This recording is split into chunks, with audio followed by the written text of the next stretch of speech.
Bueno, acá estamos en este rincón de donde nosotros siempre tenemos nuestros especialistas, entrevistas. Y el sábado fue un día muy importante, el día 25 de noviembre, Día de la No Violencia al Género de la Mujer, ¿sí? Contra la mujer.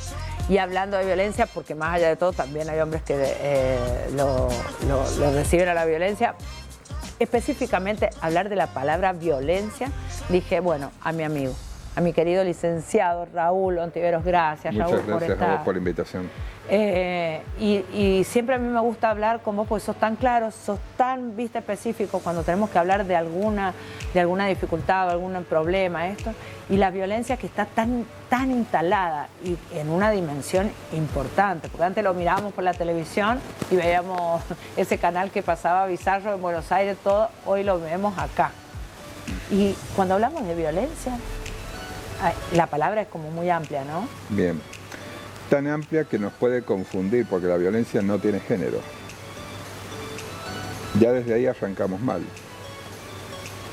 Habría que cambiar ese nombre, ¿no? Del 25 de noviembre. La violencia es violencia, la ejerce un hombre contra un hombre, una mujer contra una mujer contra un hombre y el hombre contra la mujer. Desde ya que obviamente se entiende que el hombre está en una situación de fuerza física donde ese daño es mucho mayor, pero cuando nosotros observamos la violencia en sentido amplio, no solamente la violencia física, sino la violencia en el trato, en las palabras, en la comunicación, todo lo que podemos hablar de violencia psicológica o emocional, sabemos que la violencia no es propiedad de un género. Desde ahí arrancamos mal. Entonces, ¿pero qué la provoca la violencia? ¿Dónde nace la violencia? ¿O en qué ámbito aparece? Porque deben haber 10.000 ámbitos donde puede generar que eso se vaya creciendo, es como alimentarlo. Bueno, la violencia puede tener varias, como todo fenómeno humano, es multifactorial, ¿no? Pero desde ya que pueden ser, además de muchas situaciones más colaterales, normalmente tiene que ver con modos aprendidos de ejercer la violencia, modos aprendidos en cómo resolver conflictos, modos aprendidos en cuanto a comunicarse. Hay gente que no registra sus modos violentos, ¿no? Que a veces o no los asume como violentos. Exacto, porque cuando algo ha sido normalizado, has crecido en un ámbito violento, esa violencia vos la aprendés, la tomás como parte de tu vida, y ya sea que vos la ejerzas o sea ejercida sobre vos, esa violencia no te resulta extraña porque de alguna manera el código fue ese siempre, ¿está bien? Entonces no resulta extraño, ¿está? Ahora, cuando nosotros empezamos a ver algunas situaciones, y sobre todo en los chiquitos, ya sea que son chicos muy seguros, ya sea que son chicos que repiten modos de violencia o chicos muy vulnerados, ni hablar inclusive a nivel físico, inmediatamente llevamos nuestra mirada hacia el ámbito familiar donde está creciendo, ¿está bien? Y cuando queremos acordar, se da esto que yo siempre digo, cuando querés conocer a un niño, mira a los padres y lo terminás de conocer al todo, porque es muy raro un chico que sea muy violento y que de alguna manera no esté repitiendo modelos. Que no necesariamente es de los padres, y muchas veces puede ser de la familia extensa, digo, abuelos, las nuevas parejas de mamá o papá, o inclusive de los mismos padres, ¿no? Hay violencias que, de esto he estado hablando mucho últimamente, la violencia que se ejerce de parte de los padres hacia algunos hijos no elegidos, hacia algunos hijos no preferidos. También. Yo ahí, Marilyn, te había puesto un video con imágenes que tengan que ver y afirmar sobre todo y registrar el tema de la no violencia, después cuando puedas ponérmelo. En esto de alimentarse, porque quizás ese niño se alimenta a diario con algo así, como dijiste vos, en este caso del niño no deseado, el hijo ese que no se buscó, el hijo que no fue proyectado para que viniera a este mundo, y nosotros después descargamos o se descargan ciertas iras sobre ese ser que no tiene la culpa. Desde que no. Inclusive también de situaciones donde, a ver, hay algunas cuestiones a veces más ligadas a ciertas psicopatologías, donde, a ver, si yo te nombro la depresión, ¿no? Nosotros la ligamos normalmente a la depresión con la tristeza.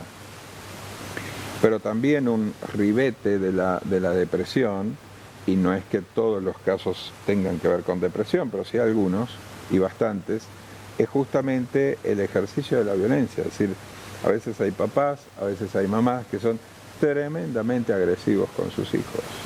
¿Está bien? Y que... y sin llegar a algunos hasta el golpe, sino no necesariamente, pero quedan hijos que a veces quedan atrapados en la culpa. No, es decir, en realidad... ¿Cuándo nosotros nos damos cuenta que un niño está siendo producto de una violencia? Un niño es tan sintomático. Sintomático significa que algo aparece. Los adultos por ahí lamentablemente vamos aprendiendo a reprimir, vamos aprendiendo a no mostrar, vamos aprendiendo a inhibir ciertas expresiones, ciertas manifestaciones. Tarde o temprano, de todos modos, los adultos por algún lado vamos a mostrarlo, ¿no? Pero un niño es mucho más directo. Es decir, un niño que está triste, un niño muy ensimismado, un niño...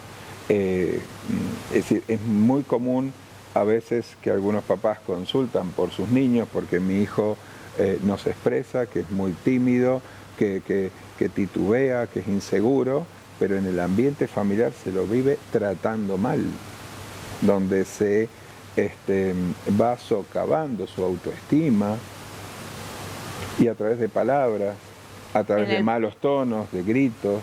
Y en el plano laboral también se ve.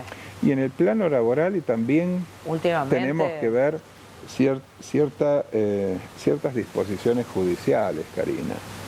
Digo, porque vos cuando ves algunas noticias de que cierta situación de violencia, inclusive de abusos sexuales, se resolvieron en un juicio abreviado donde el agresor no va a ir preso y le hacen chas en la cola y no lo haga más allá de una ofensa, una segunda ofensa a la víctima, pierde la justicia en este caso el carácter intimidatorio de decir, bueno, a ver, hay una sanción. Porque esta persona violenta, ¿cómo llegó a ser violenta de adulto? Porque muchas de estas violencias en su momento fueron o apañadas o hiperjustificadas en un exceso de empatía, o de alguna manera no se le fue poniendo límites.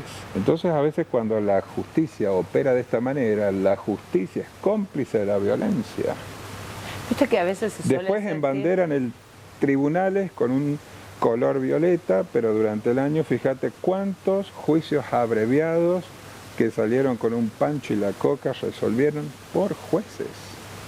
¿O no? ¿O no vemos esto?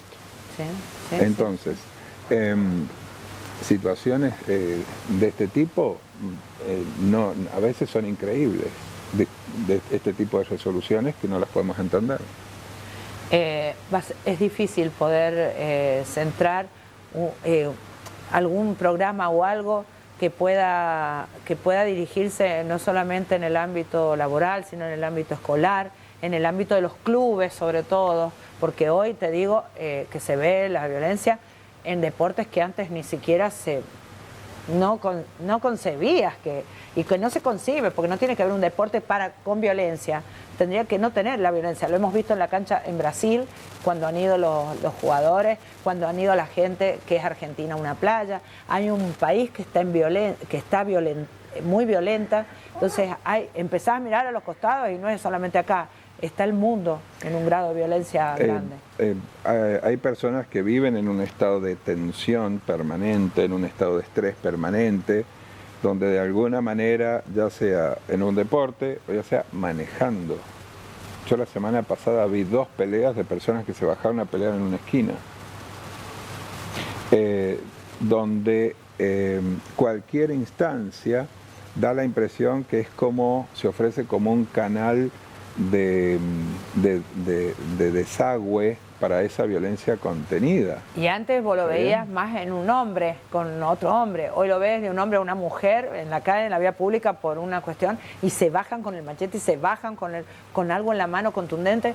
Vos ves la pelea de los chicos, las patadas que se dan a la salida de un boliche o en una cancha de fútbol, en una cancha de hockey. A ver, si vos, por ejemplo, decidieras que no promocionemos la violencia desde los medios, ¿está bien?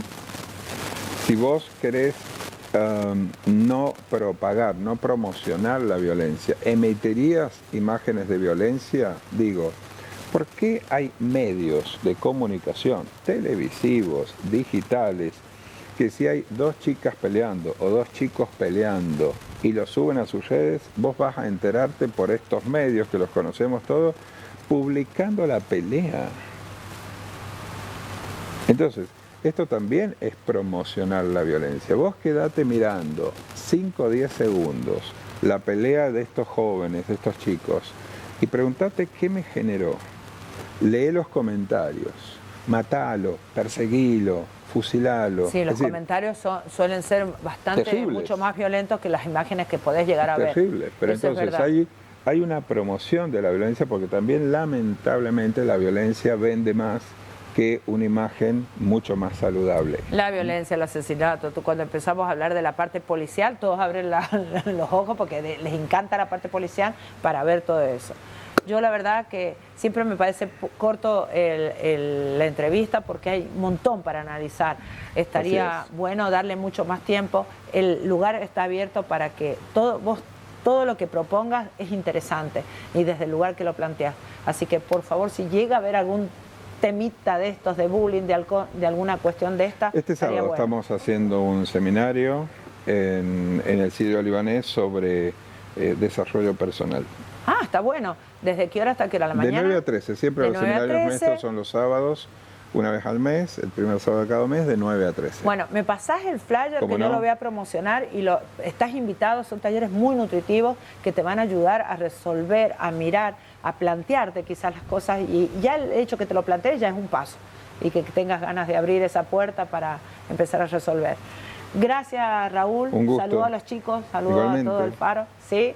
Y nosotros nos vamos a la pausa y ya volvemos con mucho más. Sentite joven.